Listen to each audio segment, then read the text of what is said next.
दोस्ती की रही। সাম্প্রদায়িক সম্প্রীতি এটা রাজ্যে খুবই দরকার। এই দেশটা আমাদের সবার, নানা ভাষা, নানা মত, নানা পরিধান। আমরা বহুদলীয় গণতন্ত্রে বিশ্বাস করি। কে নরেন্দ্র মোদী অনেক কথা জোরকে দাঙ্গা টাঙ্গা দিয়ে এবার মানুষ মনে করেছে হারানো দরকার, তাই মানুষ হারিয়েছে।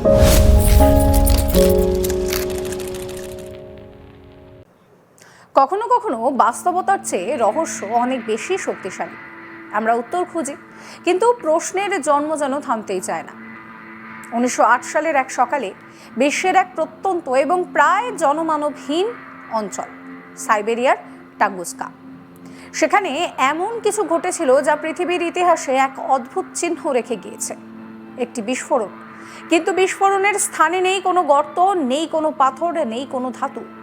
তবুও মুহূর্তের মধ্যে ধ্বংস হলো প্রায় 8 কোটি গাছ। আর সেই বিস্ফোরণ ছিল হিরোশিমার বোমার চেয়েও বেশি শতগুণ শক্তিশালী। আজ আমরা সেই অদ্ভুত ঘটনার দিকেই ফিরে তাকাবো।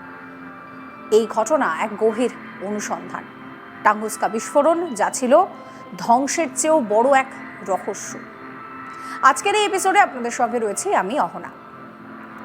সাইবেরিয়ার পরিবেশ, নিস্তব্ধতার ভূমি, সীমাহীন বন, বরফ ঠান্ডা বাতাসে ডুবে থাকা জলাভূমি, আর দূরে দূরে কেবল সাইবেরিয়ান পাইন গাছের সারি।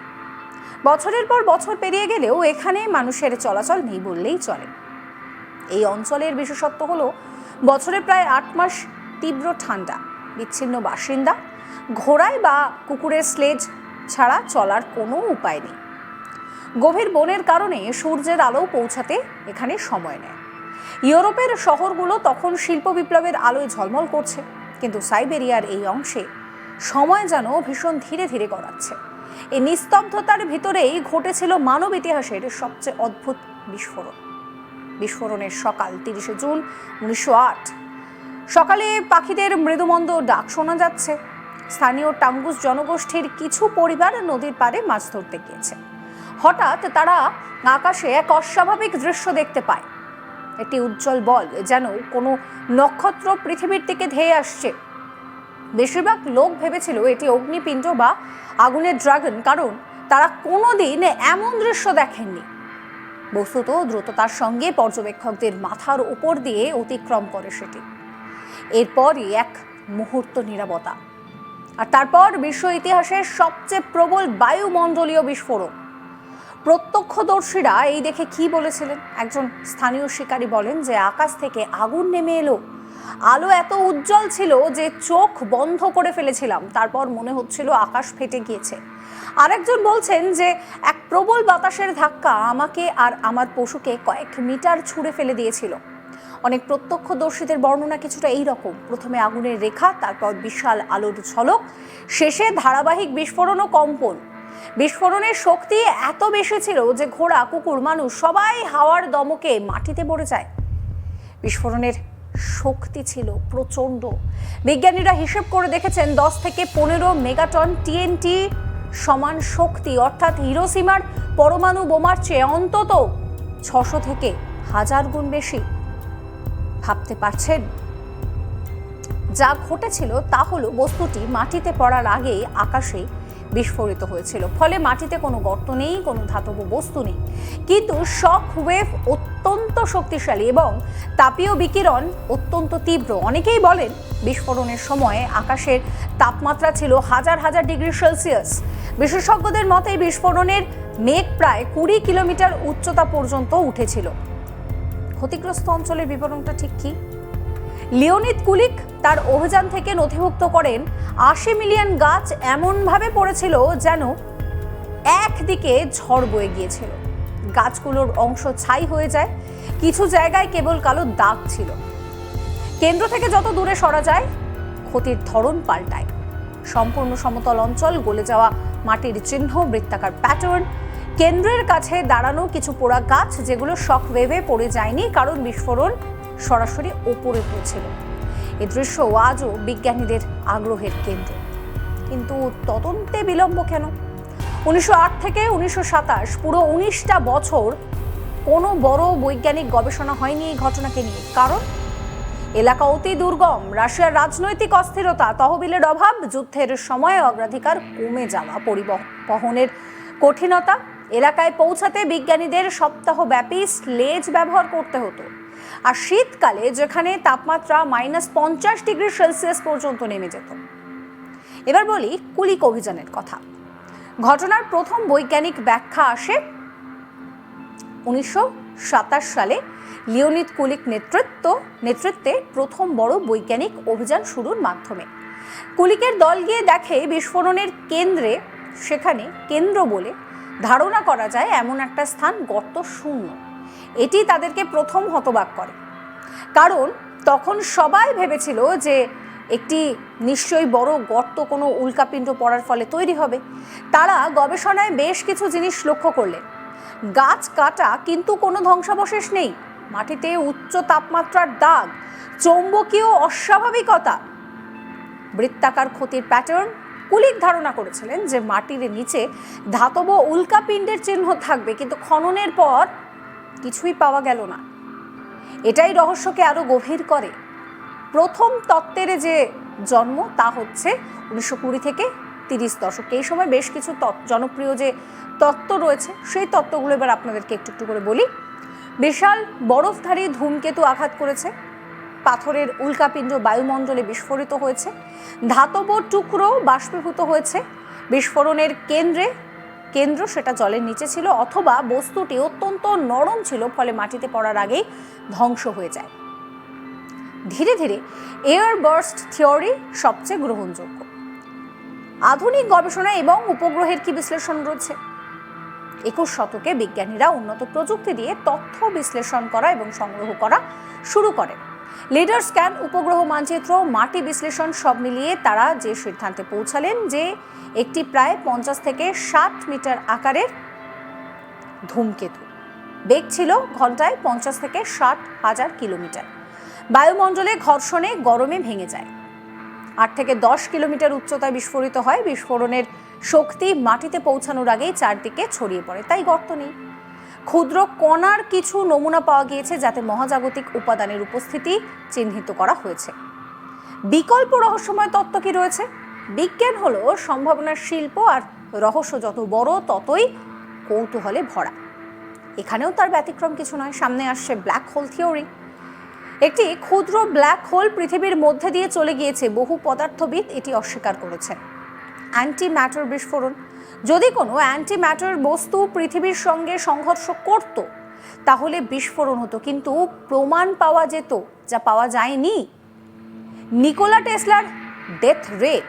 কেউ কেউ বলেন এটা টেসলার করা কোনো রেডিও ওয়েভ অস্ত্র পরীক্ষার ফল, কিন্তু এরও সেরকম কোনো প্রমাণ নেই।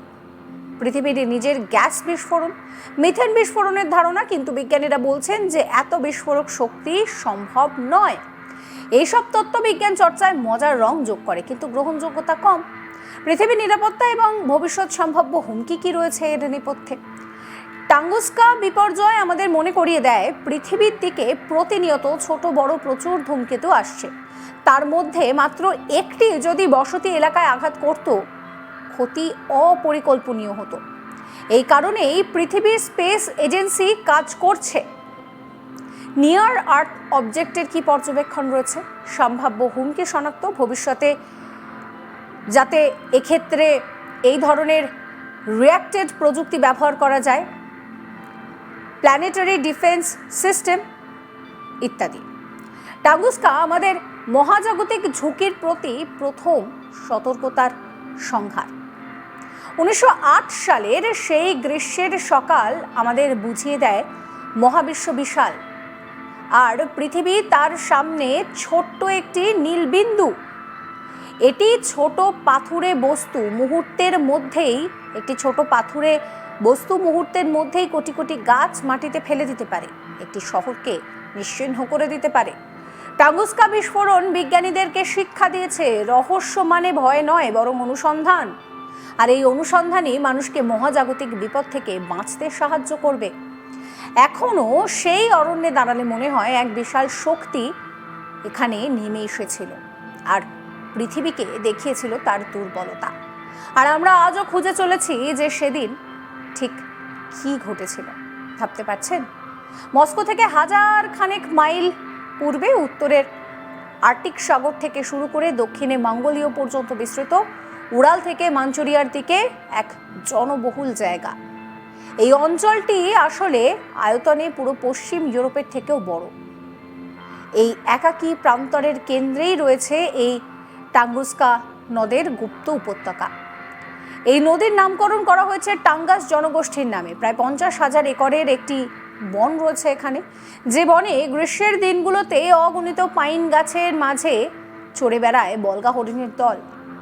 ছোট্ট এই জনগোষ্ঠীর মূলত ওই বনে হরিণ এবং ভাল্লুক শিকার করেই জীবন কাটে। আর সেখানে 1908 সালের 13ই জুন হয়েছিল ভয়ঙ্কর এই বিস্ফোরণ। ভোর হয়েছিল আর 5টা দিনের মতো।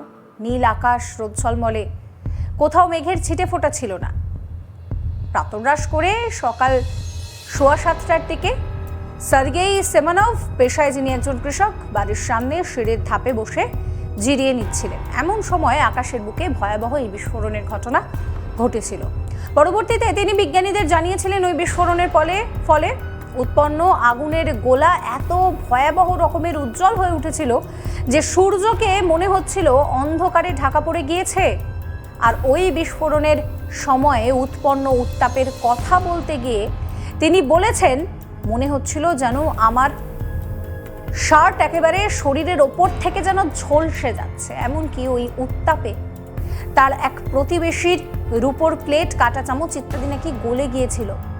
অনুসন্ধান করতে গিয়ে আরও চমকে দেওয়ার তথ্য বেরিয়ে আসে। জানা যায় ওই বিস্ফোরণে মূলত সেমেনভ থেকে প্রায় 60 কিলোমিটারের মতন দূরে এক জায়গায় বিস্ফোরণ ঘটেছিল। আর এক কৃষক তিনি বলেন যে এত বিশাল আকারের আগুন সবকিছুকে গিলে ফেলেছিল যে পুরো বনের সমস্ত গাছ, বলগা হরিণ, অন্যান্য প্রাণীদেরকেও ধ্বংস করে দিয়েছিল।